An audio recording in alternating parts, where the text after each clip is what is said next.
Hello friends, मैं हूं आपका होस्ट और दोस्त अभिनव जैन। स्वागत करता हूं आपका अपने यूट्यूब चैनल ट्रू इंजीनियर्स पर। दोस्तों, जो मैं वीडियो आज आपके लिए लेके आया हूं वो इंजीनियरिंग और डिप्लोमा में बहुत इंपॉर्टेंट वीडियो है, स्पेशली थर्मोडायनेमिक्स के फील्ड में। वीडियो का टाइटल है लॉज ऑफ थर्मोडायनेमिक्स। तो वीडियो शुरू करने से पहले जो लोग मेरे चैनल पर नए हैं वो चैनल को सब्सक्राइब करें और साइड में बेल आइकन है वो जरूर दबाएं, जिससे आने वाली वीडियोस के नोटिफिकेशन आपको मिलते रहें। तो चलिए शुरू करते हैं वीडियो। सबसे पहले जान लेते हैं कि थर्मोडायनेमिक्स के लॉज कौन कौन से हैं। हमारे पास थर्मोडायनेमिक्स के 4 लॉ हैं, 4 लॉज हैं, जो किसी भी सिस्टम की जो उसकी प्रॉपर्टीज है, जो फंडामेंटल फिजिकल प्रॉपर्टीज हैं, उनको कैरेक्टराइज करते हैं, डिफाइन करते हैं। ये लॉ है हमारे पास 0th law, first law, second law and third law, यानी कि 0 से लेके 3 तक। 0th law, first law, second law and third law. ये जो लॉज हैं ये बताते हैं कि जो ये प्रॉपर्टीज है हमारी, जैसे टेम्परेचर हुआ, एनर्जी हुई, एंट्रोपी हुई, ये प्रॉपर्टीज किस तरह से बिहेव करते हैं कुछ सर्कमस्टांसेस में, कुछ परिस्थितियों में, और किस प्रकार वो कुछ फिनोमिनाज को मना कर देते हैं कि ये इम्पॉसिबल है, ये फिनोमिना होगी ही नहीं। वो हम देखेंगे आगे कैसे होता है। तो पहले बात करते हैं 0th लॉ की। 0th लॉ कहता है कि अगर 2 सिस्टम थर्मल इक्विलिब्रियम में हैं किसी थर्ड सिस्टम के साथ, तो वो आपस में भी थर्मल इक्विलिब्रियम में होंगे। दोबारा समझ लीजिए कि अगर 2 सिस्टम किसी थर्ड सिस्टम के साथ थर्मल इक्विलिब्रियम में हैं तो वो आपस में भी थर्मल इक्विलिब्रियम में होंगे। इसको हम अभी आगे एग्जांपल से देखेंगे। ये जो लॉ है वो टेम्परेचर को डिफाइन करता है। ये बताता है कि जब टेम्परेचर सेम होगा तो ही हमारा थर्मल इक्विलिब्रियम सेटअप होगा। हम पिछली वीडियो में जान चुके हैं thermal equilibrium, chemical equilibrium, mechanical equilibrium के बारे में। तो ये बताता है कि जब थर्मल इक्विलिब्रियम के लिए टेम्परेचर होना सेम होना जरूरी है। इसकी देख लेते हैं कि कैसे ये एप्लीकेबल है हमारा 0th लॉ। कि अगर कोई ए है, ए बॉडी है, वो सी के साथ थर्मल इक्विलिब्रियम में है, और कोई बॉडी बी है वो भी सी के साथ थर्मल इक्विलिब्रियम में है, तो ए और बी भी आपस में थर्मल इक्विलिब्रियम में होंगी ही होंगी। क्या कि अगर एक बॉडी ए वो सी के साथ थर्मल इक्विलिब्रियम में है, दूसरी बॉडी बी वो भी सी के साथ थर्मल इक्विलिब्रियम में है, तो ए और बी भी आपस में थर्मल इक्विलिब्रियम में होगी। ये हमारा 0th लॉ बताता है। इसके बाद होता है हमारा फर्स्ट लॉ। इसे law of conservation of energy भी कहते हैं। ये कहता है कि energy can neither be created nor be destroyed, यानी कि एनर्जी ना तो बनती है ना उसको समाप्त किया जा सकता है, लेकिन वो एक फॉर्म से दूसरी फॉर्म में ट्रांसफॉर्म होती है। जैसे हम लाइट का स्विच ऑन करें तो हमें लगता है कि लाइट प्रोड्यूस हुई है, नहीं, लेकिन क्या होता है, जो इलेक्ट्रिकल एनर्जी होती है, इलेक्ट्रिसिटी, इलेक्ट्रिकल एनर्जी जो होती है वो लाइट एनर्जी में कन्वर्ट हो जाती है। तो एनर्जी तो पहले से ही थी, वो हमने उसको बनाया नहीं, बस उसकी क्या हुई, हमने जब स्विच ऑन किया तो इलेक्ट्रिकल एनर्जी लाइट एनर्जी में कन्वर्ट हो गई, यानी कि उसकी फॉर्म बदली है। इसकी दूसरी फॉर्म क्या है इस लॉ की, कि किसी क्लोज सिस्टम की जो इंटरनल एनर्जी में इंक्रीज होता है वो हीट सप्लाइड और वर्क डन बाय इट उसमें से माइनस करते हैं तो तब आता है। यानी कि किसी सिस्टम को, जो क्लोज सिस्टम है, उसकी जो इंटरनल एनर्जी में इंक्रीज हो रहा है, दैट इज डेल्टा यू, वो होता है हीट सप्लाइड, जो उसको हमने heat the Q, minus work done on it, sorry work done by it, उसने जो काम किया वो माइनस कर देते हैं। तो delta U system is equal to Q minus W. जो फर्स्ट लॉ होता है उसने अपने अंदर बहुत सारे प्रिंसिपल्स को समेट रखा है। तो जानते हैं, सबसे पहले तो एक तो ये law of conservation of energy है ही। दूसरा क्या है, इंटरनल एनर्जी और उसके टेम्परेचर क्या रिलेशनशिप होती है। फ्लो ऑफ हीट जो होता है वो एनर्जी ट्रांसफर है, एनर्जी क्रिएट नहीं होती, वो सिर्फ क्या है, फ्लो है एनर्जी का। The flow of heat is form of energy transfer, कि एक फॉर्म से दूसरी फॉर्म में एनर्जी का ट्रांसफर हो रहा है। और वर्क जो है वो ट्रांसफरिंग एनर्जी टू और फ्रॉम अ सिस्टम, कि वर्क भी क्या है, एक प्रोसेस है एनर्जी को ट्रांसफर करने की, सिस्टम को या सिस्टम से। तो जब इन स्टेटमेंट्स को कंबाइन करते हैं तो हमारे पास एक ट्रेडिशनल स्टेटमेंट, जो फर्स्ट लॉ की ट्रेडिशनल स्टेटमेंट थी, वो निकल के आती है कि इट इज नॉट पॉसिबल या impossible to construct a machine which will perpetually output work without an equal amount of energy input to that machine. कि ऐसी मशीन को बनाना इम्पॉसिबल है जिसमें कोई एनर्जी दिए बिना वर्क डन हो जाए। इस तरह की मशीन्स को कहते हैं PMM, perpetual motion machines of first kind, PMM1। तो ये लॉ कहता है कि PMM1, perpetual motion machine of first kind, is impossible. इस मशीन को बनाना इम्पॉसिबल है, वो मशीन जो बिना एनर्जी दिए वर्क कर दे। यानी कि इसका मतलब क्या हुआ कि वर्क डन कराना है तो एनर्जी हमें देनी ही पड़ेगी। फर्स्ट लॉ की कुछ लिमिटेशंस भी हैं। फर्स्ट लॉ बताता तो है कि हीट और वर्क कैसे एक्सचेंज होगा, लेकिन डायरेक्शन क्या होगा वो नहीं बताता। कि डायरेक्शन ऑफ चेंज क्या है वो उस चीज के बारे में वो नहीं बताता है। सेकंड क्या है इसकी रिस्ट्रिक्शन? फर्स्ट लॉ जो होता है हमें बताता है कि प्रोसेस जो हो रही है हमारी, वो एक मतलब एक सिर्फ नेसेसरी कंडीशंस बता रहा है, लेकिन सफिशिएंट कंडीशंस नहीं बताता। नेसेसरी की ये होना आवश्यक है, लेकिन सफिशिएंट कंडीशन कैसी कि जो वर्क हो जाए वो या प्रोसेस हो जाए, वो उसके बारे में बात नहीं करता। वो ये नहीं बताता कि ये प्रोसेस होगी या नहीं होगी।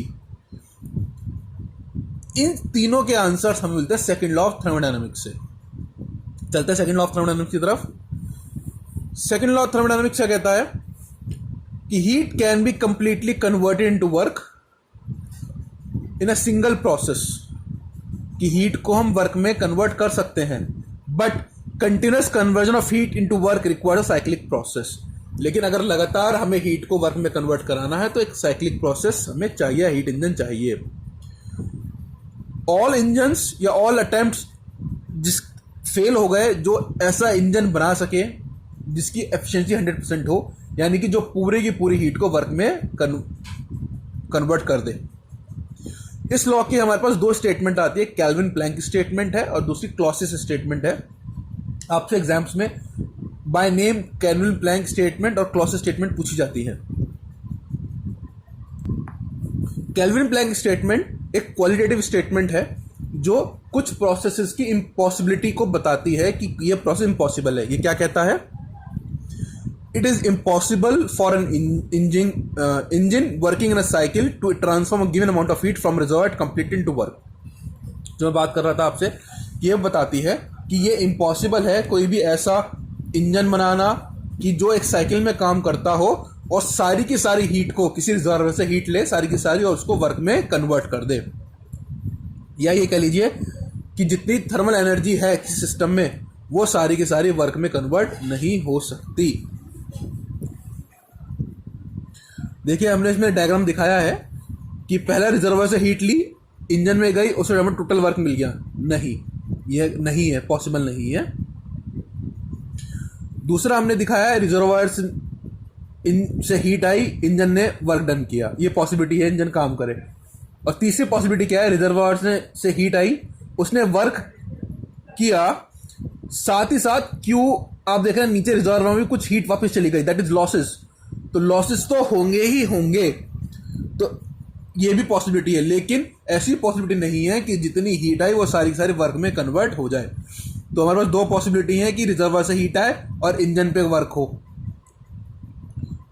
और दूसरी पॉसिबिलिटी क्या है? हीट आए, इंजन वर्क करे और कुछ हीट उसमें लॉस हो जाए। इसके बाद आती है क्लॉसियस स्टेटमेंट।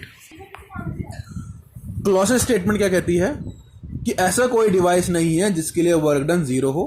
इससे एक सेकंड स्टेटमेंट आती है, वो ये आती है कि it is impossible to make a cycle engine whose only effect is to transfer thermal energy from a colder body to hotter body. कि ऐसा कोई भी साइक्लिक इंजन बनाना इम्पॉसिबल है जो हीट लोअर टेम्परेचर से हायर टेम्परेचर को transfer कर दे। Work done में दिखाया है कि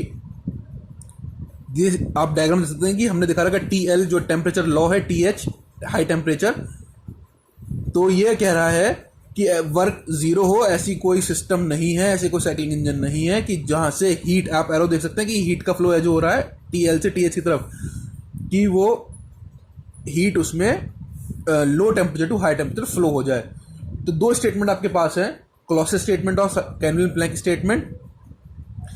क्लॉसियस स्टेटमेंट कहती है कि ये इम्पॉसिबल है कि हम कोई ऐसा इंजन बनाए जिसमें हीट जो है वो कोल्डर बॉडी से हॉटर बॉडी में ट्रांसफर हो जाए। और कैल्विन प्लैंक स्टेटमेंट कहती है वो कि ऐसा हीट इंजन बनाना इम्पॉसिबल है जिससे सारी की सारी हीट वर्क में कन्वर्ट हो जाए। तो ये दो स्टेटमेंट है हमारे पास सेकेंड लॉ की। सेकेंड लॉ में एक इंपॉर्टेंट फैक्टर और आता है एंट्रोपी। तो सेकेंड लॉ ऑफ थर्मोडायनामिक्स और एंट्रोपी का क्या रिलेशनशिप है उसको भी देख लेते हैं। तो पहले जानते हैं एंट्रोपी से क्या relationship. Second law of thermodynamics कहता है कि किसी भी आइसोलेटेड सिस्टम की जो एंट्रोपी है वो हमेशा इंक्रीज करनी चाहिए। आइसोलेटेड सिस्टम्स जो थर्मल इक्विलिब्रियम की तरफ वो है वो स्पॉन्टेनियसली जाएंगे। थर्मल इक्विलिब्रियम वो स्टेट होगी जहां पर सिस्टम की एंट्रोपी मैक्सिमम होगी।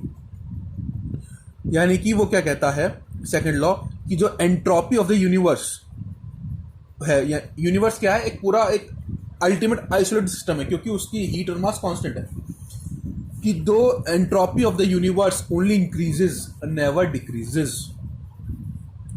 एंट्रोपी एक एक्सटेंसिव प्रॉपर्टी है, उसकी जो डायमेंशंस होती हैं वो होती हैं एनर्जी डिवाइड बाय टेम्परेचर यानी Q बाई टी। उसकी यूनिट क्या हुई, जूल पर केल्विन। लेकिन जो एंट्रोपी किसी प्योर सब्सटेंस की होती है उसको हम एज इंटेंसिव प्रॉपर्टी भी ले सकते हैं, either entropy per unit mass. तो यूनिट क्या हो जाएगी, जूल पर केल्विन पर केजी या जूल पर केल्विन पर मोल। एंट्रोपी होती क्या है, बेसिकली किसी भी सिस्टम में कितनी डिसऑर्डरनेस है उसको एंट्रोपी बताती है। इंटरनल एनर्जी के साथ साथ एंट्रोपी में जो चेंज होता है वो हमारे लिए इंपॉर्टेंट होता है, उसकी एब्सोल्यूट वैल्यू नहीं। हम बात करते हैं चेंज इन एंट्रोपी, डीएस, ना कि खाली एस की बात करते हैं। तो जो डीएस है वो चेंज इन एंट्रोपी है, हमारे लिए वो इंपॉर्टेंट है। वो क्या कहता है कि रिवर्सिबल हीट ट्रांसफर, जिसमें हीट ट्रांसफर होगी डी क्यू, वो टेम्परेचर और एंट्रोपी में जो चेंज हो रहा है उसके प्रोपोर्शनल होगी, उसके इक्वल होगी। तो D Q equals to T D S. ये सेकेंड लॉ, ये स्टेटमेंट भी सेकेंड लॉ से आती है। तो सेकेंड लॉ में क्या बताया, कैल्विन प्लैंक स्टेटमेंट बताई हमें कि ऐसा कोई इंजन बनना इम्पॉसिबल है जिसकी एफिशिएंसी 100% हो, या जो पूरा का पूरा जो हीट उसको दिए वो वर्क में कन्वर्ट कर दे। क्लॉसियस स्टेटमेंट आई जो ये कहती है कि कोल्ड बॉडी से हॉट बॉडी में हीट को ट्रांसफर करना इम्पॉसिबल है। और थर्ड है हमारे पास एंट्रोपी और सेकेंड लॉ जो कहती है कि एंट्रोपी जो यूनिवर्स की है वो हमेशा इंक्रीज करनी चाहिए, और जो डी क्यू जो किसी रिवर्सिबल प्रोसेस में जो हीट दी जा रही है वो टेम्परेचर और एंट्रोपी चेंज का के बराबर होगी, T D Q to T D S. तो ये सब सेकेंड लॉ की स्टेटमेंट्स हैं अलग अलग फॉर्म में, दो हीट और वर्क के में और एक एंट्रोपी के टर्म्स में। थर्ड लॉ क्या कहता है, थर्ड लॉ कहता है कि किसी भी सिस्टम की जो एंट्रोपी है वो कांस्टेंट की तरफ जाती है जब टेम्परेचर एब्सोल्यूट जीरो की तरफ जाता है। एब्सोल्यूट जीरो यानी कि 0 kelvin, absolute zero is 0 kelvin. The entropy of system eight absolute zero is typically zero, कि एब्सोल्यूट जीरो पे एंट्रोपी जीरो हो जाती है। और इसका जो निकाला जाता है, इसको कैलकुलेट किया जाता है, वो डिफरेंट ग्राउंड स्टेट्स कितनी है उससे निकाला जाता है। इसको इस तरह से कह सकते हैं कि किसी प्योर क्रिस्टलाइन सब्सटेंस की जो एंट्रोपी होती है वो एब्सोल्यूट जीरो पर जीरो होती है, और ये ट्रू रहेगा जब परफेक्ट क्रिस्टल्स की एक ही स्टेट होगी विद मिनिमम एनर्जी। इसको आगे देख लेते हैं। जीरो टेम्परेचर पर उसमें मिनिमम थर्मल एनर्जी होगी, कि हीट तो है नहीं, उसमें बहुत मिनिमम थर्मल एनर्जी होगी। तो एंट्रोपी कैसे रिलेट करती है माइक्रो स्टेट से, S इक्वल्स टू के बी एल एन ओम, यानी S इक्वल्स टू के बी एल एन ओम, जहां पर S क्या है हमारा एंट्रोपी है, के बी बोल्ट्जमैन कांस्टेंट है, और ओम जो है वो नंबर ऑफ माइक्रो स्टेट्स के बताती है। माइक्रो स्टेट्स बेसिकली क्या है कि कितनी जो क्रिस्टल्स है उसकी स्टेट्स क्या है, और जब जीरो होता है हमारा pure crystal substance temperature zero होता है, एब्सोल्यूट जीरो होता है, तो उसमें एक ही स्टेट उसकी होती है। जब इसको वैल्यू हम पुट करेंगे तो एल एन फाइव क्या हो जाएगा हमारा, एल एन से ओम 1 और एल एन 1 इज 0, तो S इक्वल्स टू 0 हो जाएगा हमारा। एब्सोल्यूट जीरो पे एक ही स्टेट होगी तो ओम की वैल्यू 1 और ln1 इज 0, तो s इक्वल भी 0। तो ये हमारा थर्ड लॉ है। इसको हम समीशन कर लेते हैं। तो पहला लॉ, जीरोथ लॉ क्या कहता है, जो two bodies in thermal equilibrium are same temperature, हमने बात करी कि सही बात है कि जो थर्मल इक्विलिब्रियम में होंगी वो सेम टेम्परेचर पे होंगी। Second law, energy can neither be created nor be destroyed, इन जो एनर्जी है वो कांस्टेंट रहेगी। Delta is equal to Q plus W और माइनस डब्ल्यू, फर्क कितना है कि work is done by the system और work is done on the system. Third, total entropy of the universe must increase, तो हम डेल्टा जो टोटल है वो हमेशा 0 से ज़्यादा होना चाहिए। और थर्ड लॉ क्या कहता है कि entropy of a pure crystalline substance eight 0 kelvin is 0, हमें पता है। तो हमने समीशन बना दिया था, एक समरी बना दी थी कि क्या क्या ये कहते हैं। तो first law, zeroth law thermal equilibrium की बात करता है। फर्स्ट लॉ एनर्जी के कंजर्वेशन की बात करता है।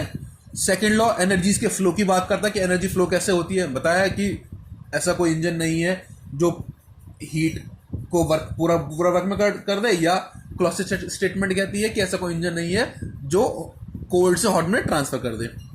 और थर्ड लॉ ड्राइविंग फोर्स के बारे में बात करती है कि जो इक्विलिब्रेशन है उसको यूनिकली डिफाइन करती है और ड्राइविंग फोर्स के बारे में बात करती है।